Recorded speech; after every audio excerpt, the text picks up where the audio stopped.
Hello guys, কেমন আছো সবাই? আজকে তোমাদের সাথে শেয়ার করবো একটু নিরামিষ আলুর দমের ভিডিও।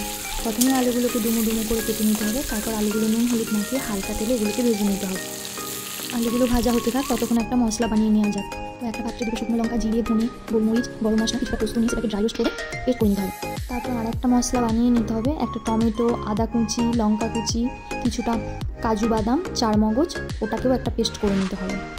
এরপর আলুগুলো ভাজা হয়ে গেলে আলুগুলো কড়াই থেকে তুলে নিতে হবে এবং ওই তেলে দুটো তেজপাতা দিয়ে হালকা নেড়ে তার উপর 1 চামচ লঙ্কা গুঁড়ো, 1 চামচ হলুদের গুঁড়ো দিয়ে একটু নেড়ে তারপর আমরা যে টমেটোর পেস্টটা করেছিলাম সেটা দিয়ে দিতে হবে এবং আঁচ কমিয়ে এই মশলাটাকে আস্তে আস্তে কষিয়ে নিতে হবে।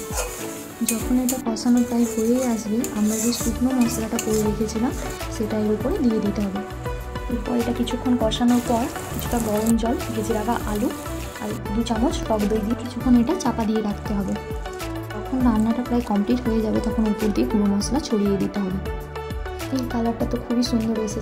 তো কেমন লাগলো ভিডিওটা কমেন্ট করে জানিও।